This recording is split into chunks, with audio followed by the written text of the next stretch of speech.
Oke, halo, selamat pagi, siang, sore, malam, halo everyone. Kali ini kelompok saya akan memaparkan hasil dari proposal yang tugas 1 kemarin. Untuk paparannya UTS sekarang.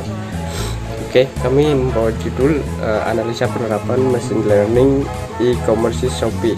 Ini anggota tim kami, ada Pak Nino, Mas Dani, dan Mas Ahmad Faris. Latar belakang kami mengambil judul analisis penerapan machine learning e-commerce Shopee. Perkembangan teknologi itu semakin lama semakin berkembang dari masa ke masa, mulai dari adanya pembelanjaan secara online, ojek online, dan sebagainya, yang membuat manusia ini tak perlu bergerak dan dapat menghemat waktu karena segala sesuatunya dapat dilakukan dengan mudah.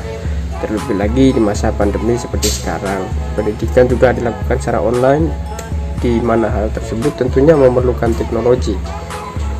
Nah, melihat hal ini, tidak heran jika kedepannya segala sesuatu merupakan pekerjaan manusia bahkan digantikan dengan robot. Melihat dari era industri 4.0, teknologi sangat dibutuhkan dalam segala sesuatu.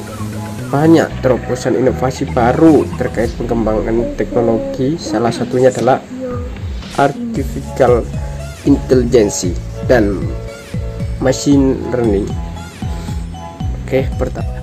Pertama tinjauan pustaka ya. Kenapa ambil ini? Tinjauan pustakanya apa?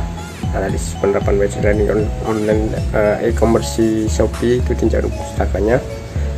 Jurnal penelitian ini membahas mengenai penerapan machine learning yang di suatu perusahaan e-commerce. Sebelum melakukan analisa terhadap penerapan machine learning e-commerce Shopee, kelompok kami memberikan gambaran atau pengertian machine learning menurut para ahli dulu. Nah, pengertian machine learning apa sih?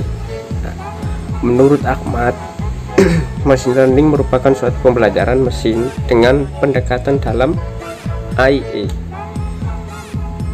yang memiliki tujuan untuk menyelesaikan sebuah masalah dengan cara meniru perilaku atau kecerdasan manusia. Klasifikasi di dalam machine learning digunakan untuk melakukan pengklasifikasian terhadap suatu objek berdasarkan ciri tertentu seperti layaknya manusia, membedakan objek satu dengan yang lain. Sedangkan prediksi merupakan metode untuk menerka output berdasarkan data yang sudah diproses di dalam training.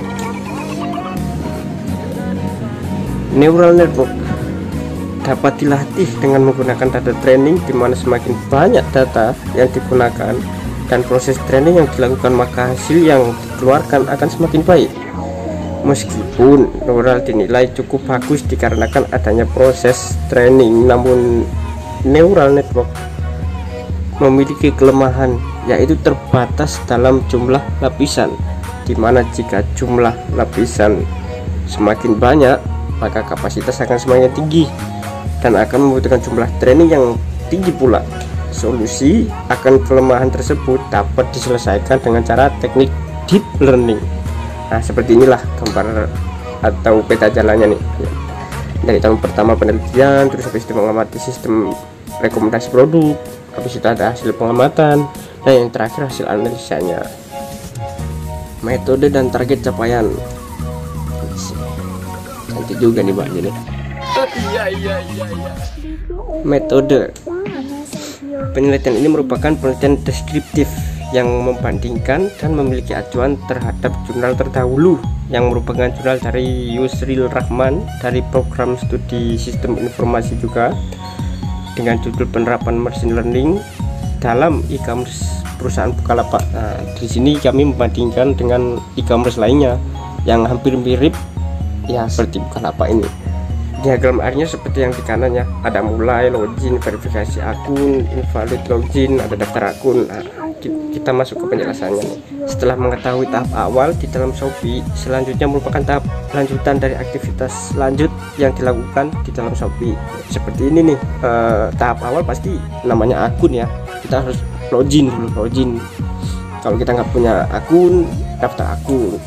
Kalau sudah punya akun, tinggal login seperti biasa. Setelah verifikasi username, password clear, sudah baru masuk ke halaman utama. Nah, disinilah tahapan selanjutnya. Jika kita melihat halaman rekomendasi, maka akan muncul produk yang kita sudah search sebelumnya. Berdasarkan analisa yang penulis lakukan di e-commerce Shopee, penulis menarik kesimpulan bahwa pendekatan machine learning yang mereka gunakan adalah peringkatan terhadap pengguna satu dan pengguna yang lain. Jadi diperingkatkan. Untuk saya baru buka karena keseringan buka laptop, cari barang-barang laptop, nah akhirnya munculnya laptop. Bisa jadi ada user lain yang sering nonton HP, terus bahkan sampai beli produknya, entah HP entah laptop, itu nanti dia terperingkat ke atas. Jadi otomatis kita pun nanti di-sharekan gambar itu produknya. Nah, seperti di contoh tadi, produk laptop yang di search penggunaan di atas akan tampil produk laptop yang suatu dilihat berulang kali oleh pengguna lain atau sudah dibeli dan mendapatkan rating yang bagus dari pengguna lain, sehingga kita berikan yang melakukan pencarian seperti ya halaman poster rekomendasi tadi. Jadi seperti itu. Setelah kami analisa gambar Shopee, outputnya kurang lebihnya seperti ini nih yang kami dapat. Fitur yang dianalisa, prosedur yang dijalankan, hasil dan harapan. Hasilnya berhasil. Seperti melakukan login pada e-commerce. Kalau misalkan gagal login, ya daftar, masuk ke halaman, ujung-ujungnya nanti hasilnya masuk ke halaman home beserta dengan poster rekomendasi yang tadi berhasil tuh. Oke, yang berikutnya poster rekomendasi. Kita masuk ke klik posternya itu tadi. Nah, mereka akan muncul halaman poster rekomendasi dan sesuai dengan keterangan bawah akan ada diskon di setiap produk yang ditampilkan. Nah, setelah itu kami coba di bagian search, melakukan search produk yang kami coba-coba begitu. Hasilnya dia menampilkan halaman berisi produk yang diinginkan, dan produk paling awal merupakan produk yang memiliki tingkat penjualan dan rating yang paling bagus. Nah, itu yang terakhir, baru rekomendasi. Yang terakhir itu melihat bagian rekomendasi untuk pengguna. Nah, di Shopee ini direkomendasikan untuk usernya yang terakhir untuk menampilkan rekomendasi sebuah produk berupa produk laptop yang dikarenakan pengguna sudah melakukan searching laptop berulang kali, dia buka cari laptop, akhirnya namanya laptop nih. Jadi seperti itu. Jadwal analisanya kami karena dikejar deadline, jadi kita tanggal 23, 24, 25, 26, 27. Jadi satu hari untuk penentuan sistem, satu hari untuk mencari jumlah yang mirip-mirip begitu. Terus besoknya lagi analisa pada sistemnya, dan yang terakhir menyusun laporan. Nah, inilah daftar pustaka yang kami ambil sebagian. Ini cuplikan website e-commerce Shopee ya. Tampilannya kurang lebih seperti ini deh. Ya, cukup sekian dan terima kasih.